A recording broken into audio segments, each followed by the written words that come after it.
Bonjour les élèves, j'espère que vous allez bien. Dans cette vidéo, nous allons faire la suite du cours que nous avons commencé hier pendant la visio.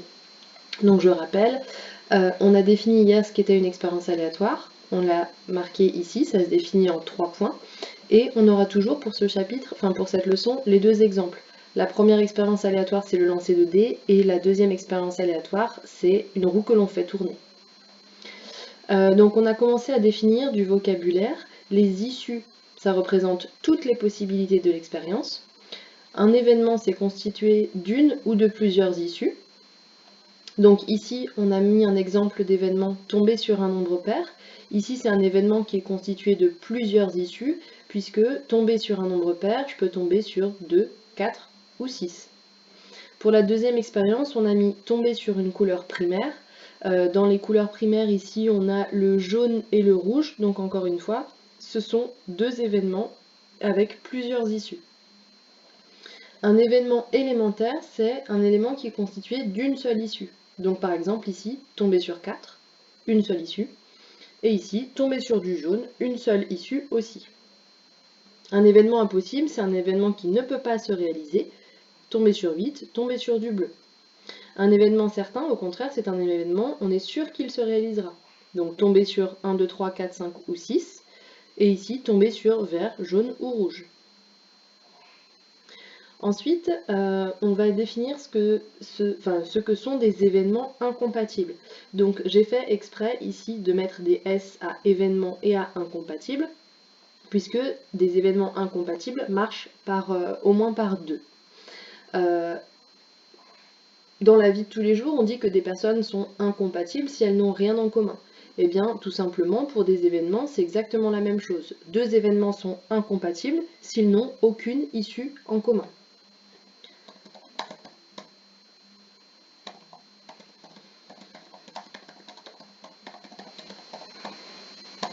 Incompatible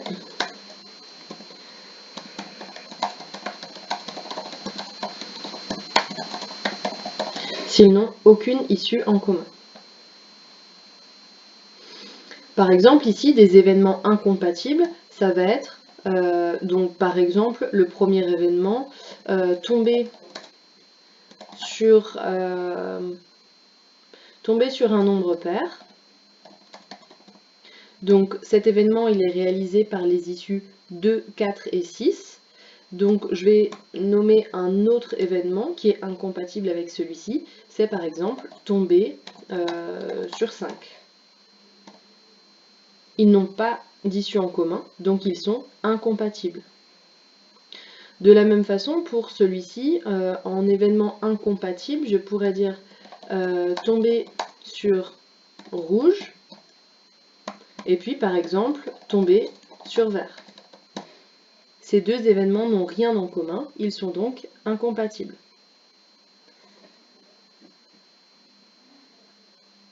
Les événements qui ne sont pas incompatibles, c'est tout simplement des événements qui ont quelque chose en commun. Donc ce sont des événements qui ont au moins une issue en commun.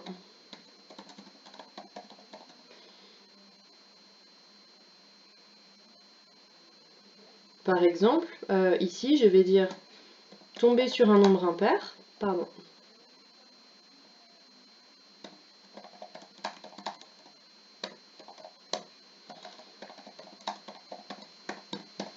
Et par exemple, tomber sur 5. Ils ont une issue en commun, cette issue, c'est 5. Ensuite, pour la roue, en événement non incompatible, je vais mettre tomber sur une couleur primaire et, par exemple, tomber sur du jaune. Ces événements ont quelque chose en commun, ils ont le jaune en commun, donc ils ne sont pas incompatibles. Continuons avec les événements contraires. Deux événements sont contraires si, en fait, toutes les issues de l'expérience aléatoire sont soit dans l'événement, soit dans son contraire.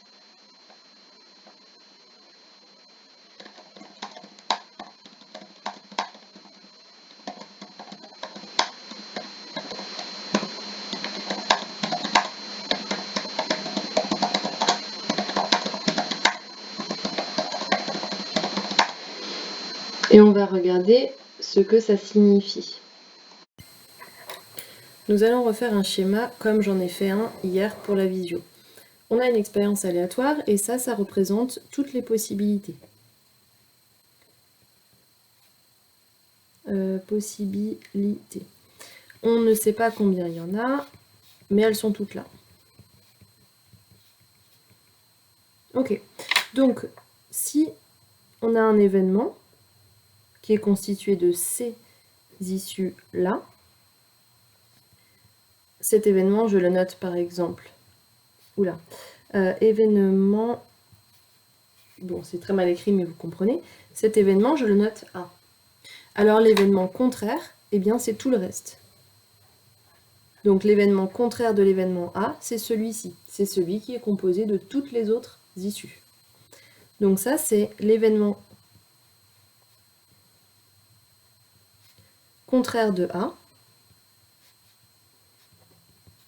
Cet événement, on le note A avec une barre au-dessus, et ça se lit tout simplement A barre. Ce schéma, faites-le à la suite de votre leçon ou à côté, peu importe, mais c'est important que vous compreniez bien que pour une expérience aléatoire, on a donc toutes les issues, et si on a un événement A, alors le contraire, c'est toutes les issues de l'expérience qui ne sont pas dans l'événement A. Nous revenons donc ici. Par exemple, dans l'expérience avec le D, deux événements contraires, ça va être tout simplement, par exemple, tomber sur un nombre pair et tomber sur un nombre impair.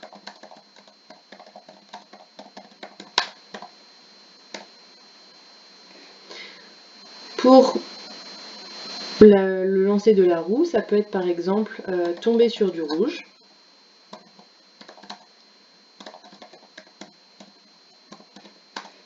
et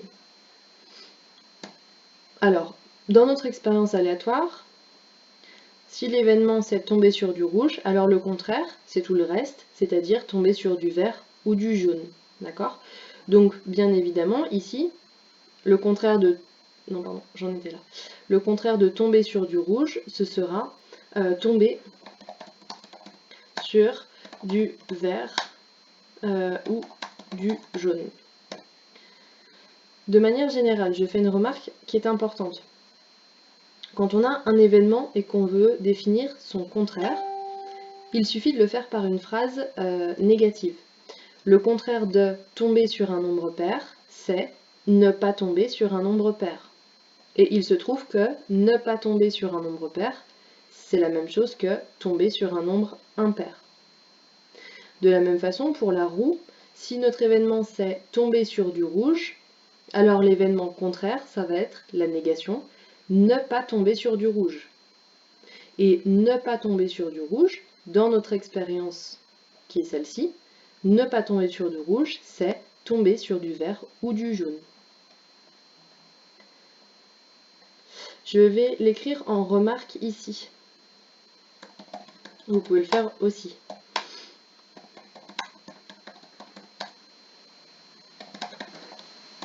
Pour définir le contraire d'un événement,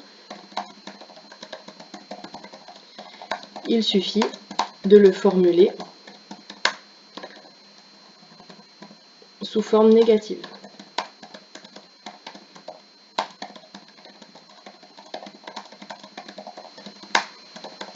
Parfois, on peut le formuler autrement. Ici, c'est ce que j'ai fait. Ne pas tomber sur un nombre pair, c'est la même chose que tomber sur un nombre impair. Ici, ne pas tomber sur du rouge, c'est la même chose que tomber sur du vert ou du jaune. Donc parfois, on peut le formuler autrement, mais ce n'est pas forcément obligatoire.